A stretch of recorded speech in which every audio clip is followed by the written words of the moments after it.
como o sexo ele atrapalha ou ajuda a vida do homem. Eu vou te explicar aqui com base num livro que eu li que se chama Mais Esperto que o Diabo, de Napoleão Hill. O Napoleão Hill, enquanto ele estava enfrentando um momento obscuro da vida dele, ele diz ter entrado numa conexão de energia e conversado com o diabo, feito uma entrevista e obrigou ele a responder as perguntas. E ele conta nessa entrevista muitas das coisas que aprisionam o homem, que faz com que ele se limite, com que ele não atinja o seu potencial para conseguir as coisas que ele quer, para viver uma vida extraordinária, para viver uma vida com Deus. E uma das coisas é o sexo. O sexo, ele é uma energia. Quando você tem relações com uma pessoa, você sente aquela química, você sente aquela emoção. Você sabe, né? Quando você tá apaixonado, você não vê a hora de ver aquela pessoa, de beijar, de sentir, de tocar. É algo inexplicável. É muito gostoso. Só que o sexo, quando não é com alguém que você tem uma conexão genuína, quando você está fazendo ali por um prazer imediato, o que acontece? Você sente aquele prazer imediato ali e depois você sente um vazio, sabe?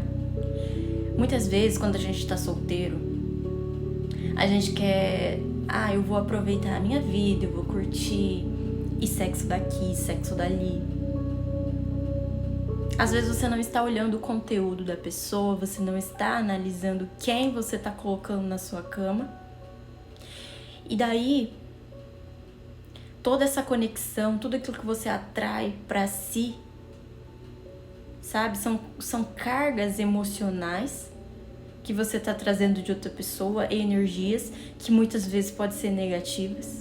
Você não sabe com quantas pessoas aquela outra pessoa dormiu, com quem que ela dormiu e você tá dormindo com ela por um prazer momentâneo. E sabe o que diz no livro? Ele pergunta pro diabo o que tá atrapalhando a vida dele, né? E o diabo, ele fala nessa questão do sexo, que enquanto ele estava solteiro, ele conseguia usar ele por meio do sexo. O diabo conseguia usar ele por meio do sexo, sabe? Porque ele conseguia manter ele no pecado. Ele conseguia manter ele num prazer imediato, onde ele ficava cego para as outras coisas. Ele não via racionalmente. Ele não tinha autocontrole. Porque isso domina o nosso cérebro. Você não pensa muito, sabe? Você fica, eu só vou, eu quero me divertir. Deixa, vamos curtir a vida. Você não pensa racionalmente. E o que acontece? Aí ele pega e fala assim, que ele deixou de ter controle sobre a vida desse cara quando ele se casou. Porque aí ele se casou em comunhão com Deus, né? Deus no meio ali. Então, o casamento é algo sagrado. E aí, esse cara, ele só tem o sexo com aquela mulher. Né? Então, a partir do momento que ele casou, ele só tem sexo com aquela mulher e é sagrado, porque é dentro do matrimônio. Que não é um pecado. Então, o diabo ele não consegue usar o seu corpo dessa maneira. É por isso que eu incentivo o casamento, esse tipo de coisa. Para que você tenha domínio de si mesmo, para que você viva o que Deus quer que você viva aqui, os propósitos de Deus na terra. Jesus, ele era um homem solteiro, né? Solteiro.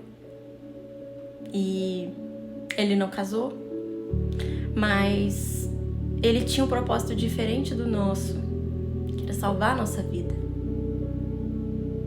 Sabe, Jesus ele não podia se distrair com mulheres. podia ter tido uma esposa, se casado? Podia, mas esse não era o propósito. Entendeu? Depois essa mulher ia ficar viúva de Jesus? A mulher ia ficar viúva de Jesus? Então, tipo assim, esse não era o propósito dele, então não adianta ter argumentos para isso. Entende?